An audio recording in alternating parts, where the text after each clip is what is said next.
ഉപയോഗിക്കുന്ന വ്യക്തിയാണ്. അതായത് ചെറിയ ലാഭത്ത് നമ്മളൊരു ദിവസം എത്ര സമയം ഇതിനു വേണ്ടി ചിലവായിട്ടുള്ളൂ കണക്കാക്കിയാൽ നമ്മൾക്ക് നമ്മളെ അമ്പരപ്പിക്കുന്ന വിധത്തിലധികം ഒരുപാട് മണിക്കൂറുകൾ നമ്മൾ ഇതിനു വേണ്ടി ചിലവാക്കിയിട്ടുണ്ട്. പലപ്പോഴും കണ്ട കാര്യങ്ങൾ തന്നെ വീണ്ടും കാണും, പ്രത്യേകിച്ച് അർത്ഥമൊന്നുമില്ലാത്ത കാര്യങ്ങൾ. അതിനൊക്കെ പോട്ടെ, ഈ പോസ്റ്റിംഗ് വന്ന അതിൻ്റെ കമൻറ്റുകൾ കാണുമ്പോഴാണ് യാതൊരു തരം മനുഷ്യത്വം ഇല്ലാത്ത തരത്തിലുള്ള കമൻറ്റുകൾ ഉണ്ടാകും. അപ്പോൾ മനുഷ്യർ ഇങ്ങനെയാണ് നമുക്ക് തോന്നിപ്പോകും.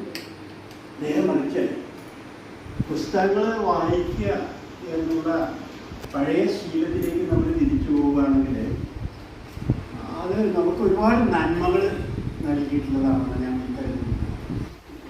കേരളത്തിലെ ഗ്രന്ഥശാല പ്രസ്ഥാനം എടുത്തു നോക്കുക.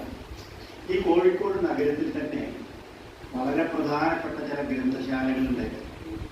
ഈ ഗ്രന്ഥശാലകളൊക്കെ ഉണ്ടായത് ദേശീയ സ്വാതന്ത്ര്യ സമര കാലഘട്ടത്തിൽ ദേശീയതയും വായനയും ഒരുമിച്ചിട്ടാണ് നമ്മുടെ നാട്ടിൽ വന്നത്.